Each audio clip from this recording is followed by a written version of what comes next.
Hello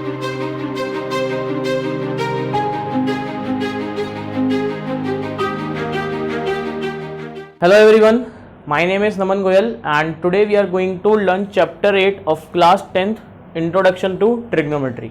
देखो last lecture में हमने क्या देखा था, इसका सिर्फ इंट्रोडक्शन की बात करी थी कि क्या क्या चीज़ें हैं जो हमें यहाँ पे पढ़ेंगे और उनसे अपन क्या क्या चीज़ें फाइंड आउट कर सकते हैं। तो मैंने आपको लास्ट क्लास में ये बताया था कि यहाँ पे क्लास 10th में जो हमारे सिलेबस में जो ट्रिग्नोमेट्री है वो बेसिकली किसके लिए अप्लाई कर रहे हैं अपन, सिर्फ और सिर्फ एक राइट एंगल ट्रायंगल की बात करते हैं मोस्टली अपन यहाँ पे।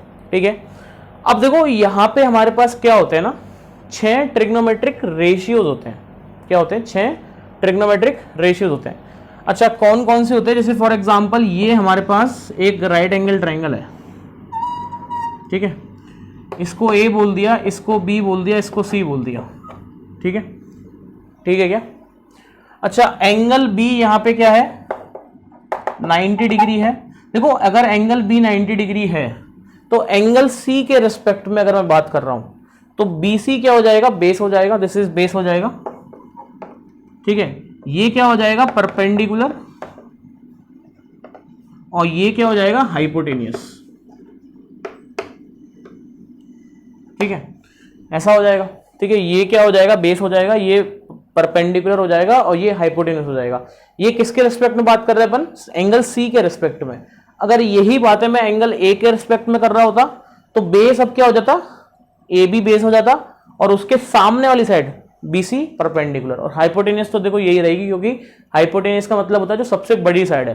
तो अगर आप एंगल ये ले लो या ये ले लो, ट्राइंगल की सबसे बड़ी साइड तो बड़ी रहेगी, हाँ या ना? तो ये बात बहुत इंपॉर्टेंट है ना। जिस एंगल के रेस्पेक्ट में आप बात कर रहे हो उसके सामने वाली साइड क्या होती है? परपेंडिकुलर होती है, उसके साथ वाली जो होती है वो बेस होती है। ठीक है, तो देखो यहां पे हमारे पास क्या है? 6 ट्रिग्नोमेट्रिक रेशियोज हैं। कौन कौन से? साइन सी, अगर देखो सी के रिस्पेक्ट में बात कर रहा हूं मैं यहां पे, sign C, cos C, tan C, cot C, sec सी, ठीक है, सेक सी एंड कोसेक सी। ठीक है, ऐसा कुछ, ये जीरो नहीं है ना, ऐसा। ठीक है, अब देखो इनकी वैल्यूज 6 ट्रिग्नोमेट्रिक रेशियोज हैं, sine C, cos C, tan C, cot C, sec C and cosec C. Right, अब देखो यहां पे हमारे पास क्या है, इनकी कुछ एक वैल्यूज है जो पहले से डिफाइंड है, यूनिवर्सल वैल्यूज है कि यार अगर किसी ट्राइंगल में मेरे को साइन सी का वैल्यू निकालना है तो उसका वैल्यू ये होगा, गारंटी है। क्या होता है? किसी भी ट्राइंगल में साइन सी होता है परपेंडिकुलर अपॉन हाइपोटेनियस। क्या होता है? Perpendicular upon hypotenuse. Cos C होता है base upon hypotenuse. Cos C is what? Base upon hypotenuse. अच्छा, टेन सी क्या होता है? इसको थोड़ा सा ऊपर करके लिख देते हैं, base upon hypotenuse. Ten C क्या होता है? Perpendicular upon base. ठीक है, कॉट सी होता है बेस अपॉन परपेंडिकुलर, सेक सी होता है हाइपोटेनियस अपॉन बेस, और कोसेक सी होता है हाइपोटेनियस अपॉन परपेंडिकुलर। तो अब ये सारी वैल्यूज जो है वो आपको क्या करनी है? याद रखनी है। ठीक है, कि यार sine C perpendicular upon hypotenuse होता है, cos C base upon hypotenuse होता है, tan C perpendicular upon base होता है। ये सारी चीज आपको 6 की 6 याद रखनी है। अब सर ये 6 की 6 याद रखेंगे तो दिक्कत आएगी, तो कोई ऐसा उपाय बताओ जिससे कि अपन इसको आसानी से याद कर सकें। तो अगर आप गौर से देखो, ये जो लिखा है वो इस वाले का उल्टा लिखा हुआ है, रेसिप्रोकल लिखा हुआ है। देखो एक बार, टेन सी जो है वो है पी बाई बी और कॉट सी जो है वो है बी बाई पी, उल्टा है। सेक सी जो है वो कॉस सी का उल्टा है और कोसेक सी जो है वो साइन सी का उल्टा है। तो अगर मैं इन तीनों को याद रख लूं, इन तीनों को याद रखने में कोई बड़ी बात नहीं है। ठीक है, अच्छा, इन तीनों को याद रखने के लिए मेरे पास आप एक ट्रिक है। ठीक है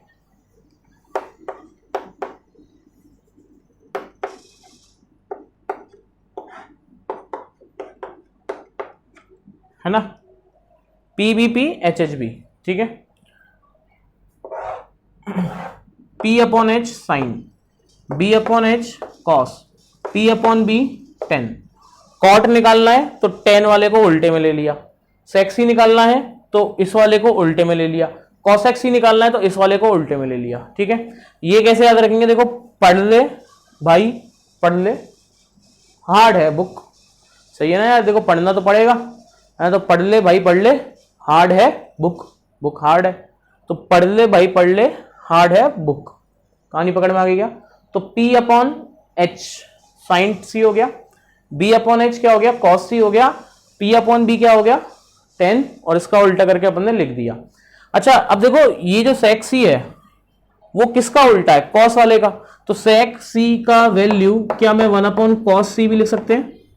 सिमिलरली कॉसेक सी जो है वो किसका उल्टा है, साइन वाले का, तो ये हो जाएगा 1 अपॉन साइन सी, ठीक है क्या।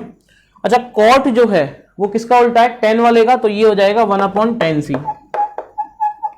ठीक है, ये तो सीधे ही। अच्छा अब गौर से देखो यहां पे एक बात और, अगर मैं साइन सी और कॉस सी को डिवाइड कर दूं तो एलएचएस में मिलेगा साइन सी अपॉन कॉस सी, आरएचएस में अगर देखोगे तो एच से एच कट जाएगा पी अपॉन बी, और पी अपॉन बी होता है टेन सी, तो क्या मैं यहां से टेन सी का वैल्यू साइन सी अपॉन कॉस सी लिख सकते हैं, लिख सकते हैं ना, डिवाइड कर दिए दोनों को। अच्छा अगर टेन सी साइन सी अपॉन कॉस सी है तो कॉट सी क्या हो जाएगा, 1 अपॉन टेन सी, जो कि इसका रेसिप्रोकल, मतलब कॉट सी को आप क्या लिख सकते हो, कॉस सी अपॉन साइन सी। क्लियर है क्या? ठीक है, तो ये 6 ट्रिग्नोमेट्रिक रेशियोज हैं और इनकी मैंने आपके सामने कुंडली खोल के रख दी है। अब सवाल कैसा आता है, सवाल ये आता है कि साइन सी दे देगा और पूछेगा बाकी सारे निकालो, ठीक है, ऐसा कुछ भी दे देगा बाकी सारे पूछ लेगा, तो कैसे करेंगे, करते हैं क्वेश्चन एक। क्वेश्चन लिखो,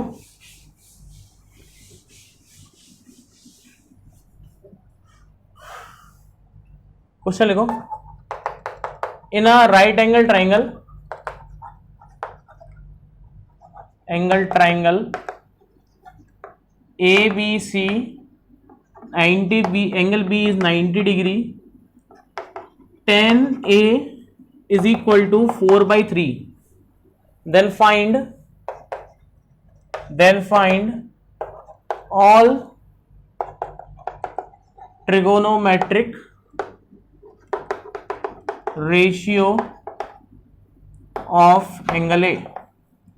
ठीक है, देखो इसमें इधर क्या दिया हुआ है आपको, एक राइट एंगल ट्रायंगल दिया हुआ है ए बी सी। अच्छा यहां पे ए ले लेते हैं, थोड़ा आसान में हो जाएगा देखने में, ठीक है। एंगल बी जो है वो 90 डिग्री है, एंगल बी क्या है यहाँ पे 90 डिग्री, ठीक है।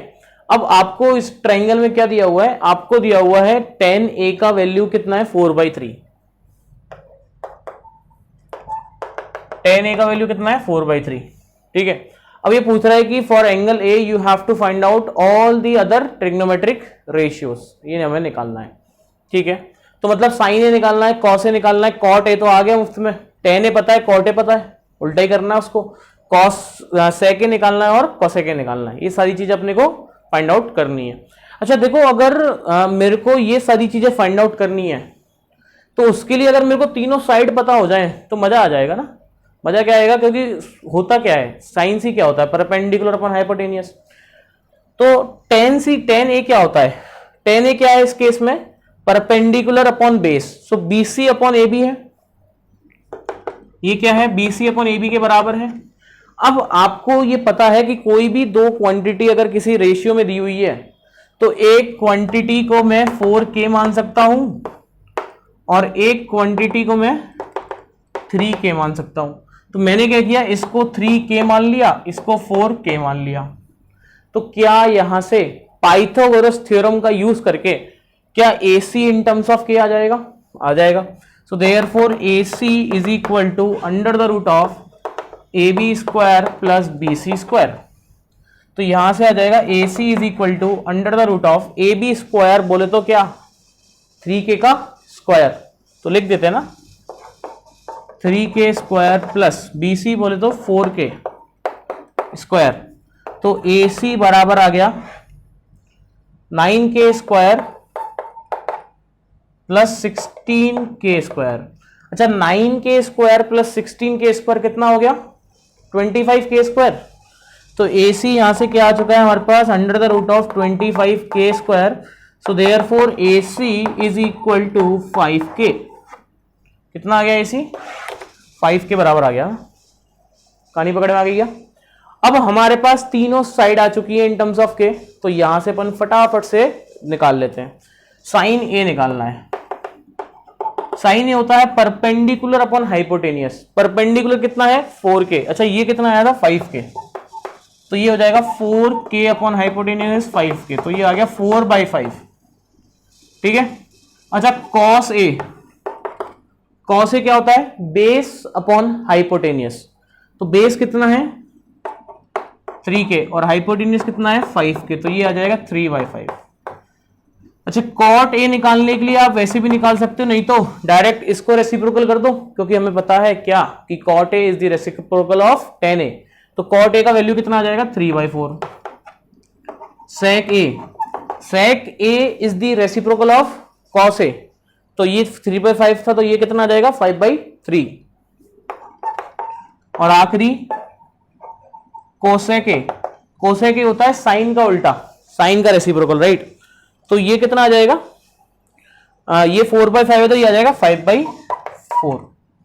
कर लेंगे क्या? कोई डाउट? कर लोगे ना? कर लोगे।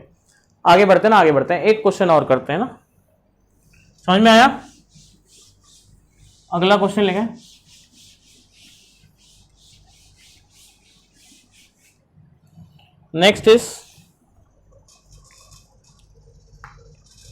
next question is consider triangle ACB, angle C is equal to 90 degree, in which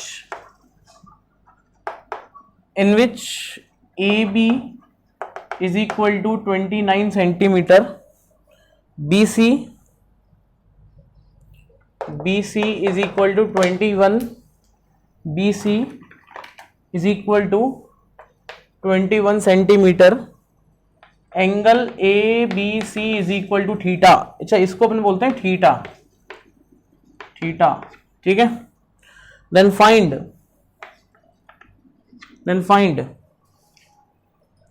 पहला sine square theta plus cos square theta is equal to 1। Basically 1 नहीं, वैल्यू निकालना है ना। Second cos square theta minus sine square theta, ये दो values हैं हमें निकालनी है। ठीक है, करें स्टार्ट, करते हैं। देखो यहां पे हमें क्या दिया हुआ है, एक ट्राइंगल दिया हुआ है ACB, right angle at C, ACB, ये 90 डिग्री। अच्छा AB का वैल्यू 29 सेंटीमीटर दिया हुआ है और BC का वैल्यू 21 सेंटीमीटर दिया हुआ है, और ये जो एंगल ABC है ये थीटा है हमारे पास, थीटा। तो हमें साइन स्क्वायर थीटा निकालना है और कॉस स्क्वायर थीटा। देखो साइन स्क्वायर थीटा और कॉस स्क्वायर थीटा निकालने के लिए साइन थीटा कॉस थीटा चाहिए, तो साइन थीटा और कॉस थीटा निकालने के लिए हमें तीनों साइड की जरूरत पड़ती है, तो ये वाली साइड हमें चाहिए। तो क्या पाइथागोरस थ्योरम से AC स्क्वायर बराबर AB square minus BC square कर सकते हैं? तो यहां से आ जाएगा 29 स्क्वायर माइनस 21 स्क्वायर, तो A plus B into A minus B, तो A प्लस बी को ऐड करोगे तो 50 आ जाएगा। तो AC square is equal to 50 into 8। Clear है क्या? यहां तक कोई डाउट?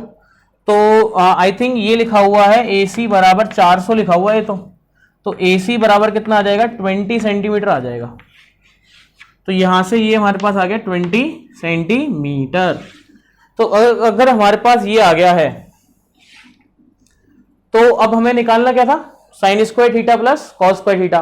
तो उसको निकालने के लिए पहले अपन क्या करते हैं, साइन थीटा निकाल लेते हैं ना। तो यहां से साइन थीटा बराबर क्या होगा? परपेंडिकुलर अपॉन हाइपोटेनियस, तो 20 स्क्वायर, नॉट 20 स्क्वायर, 20 अपॉन 29 आ जाएगा ना। कॉस थीटा क्या आएगा? Base 21 upon 29। क्लियर है क्या? क्लियर है। अच्छा अब देखो पहला वैल्यू जो हमें निकालना था वो क्या निकालना था? Sign square theta plus cos square theta. तो यहां से अगर आप देखोगे sign square theta plus cos square theta, तो इस वैल्यू को फाइंड करने के लिए क्या करें, साइन थीटा का वैल्यू है उसको पुट कर देते हैं, कॉस थीटा का वैल्यू है उसको पुट कर देते हैं।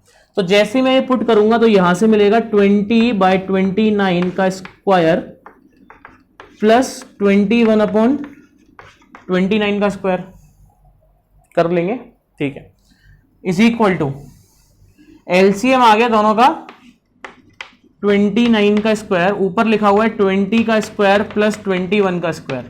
देखो ऊपर वाले को सॉल्व करने की जरूरत नहीं है ना, वो 29 का स्क्वायर लिखा है, यहां पे देखो दिमाग लगाओ, इस क्वांटिटी का वैल्यू 20 स्क्वायर आया था, तो 21 को स्क्वायर उधर भेज देंगे तो 29 स्क्वायर इक्वल टू सम आ जाएगा। तो ये दोनों क्या हो गया, कट गए। तो पहले पार्ट में आंसर कितना आ चुका है, 1 आ चुका है, पहले पार्ट का आंसर आ चुका है 1, तो ये क्वांटिटी हो चुकी है, इसका आंसर है 1। अच्छा दूसरा क्या है, cos square theta minus sine square theta. तो cos square theta minus sine square theta अगर हमें निकालना है तो कॉस स्क्वायर थीटा कितना है, 21 का स्क्वायर अपॉन 29 का स्क्वायर माइनस 20 का स्क्वायर अपॉन 29 का स्क्वायर, यही है क्या, ऊपर लिख देते हैं, क्वेश्चन हमने लिख लिया होगा ना, ठीक है। तो नीचे जो एलसीएम आ रहा है वो आ रहा है 29 का स्क्वायर, ऊपर लिखा हुआ है 21 का स्क्वायर माइनस 20 का स्क्वायर, ठीक है। ओपन करो मत करो, a plus B into A minus B लगा दो, a plus B into A minus B, तो a माइनस बी तो 1 आ गया, a प्लस बी हो जाएगा 41/29 का स्क्वायर। तो वो क्वांटिटी इसके बराबर आ चुकी है। कर लेंगे क्या, यहां तक किसी को कोई डाउट नहीं होगा ना, नहीं होगा, ठीक है, कर लोगे ना, कर लोगे, ठीक है, ठीक है, ठीक है। तो यस आज के लिए इतना ही काफी है। नेक्स्ट लेक्चर में अपन पढ़ेंगे ट्रिग्नोमेट्रिक रेशियोज का value on some specific angles, ठीक है, कौन कौन से ऐसे एंगल है जिसपे अपने को वो ट्रिग्नोमेट्रिक रेशियोज का वैल्यू याद रखना है, ठीक है क्या। तो यस आज के लिए इतना ही काफी है, मिलते हैं नेक्स्ट लेक्चर में, जब तक के लिए पढ़ते रहें, मुस्कुराते रहें, and thank you so much, bye.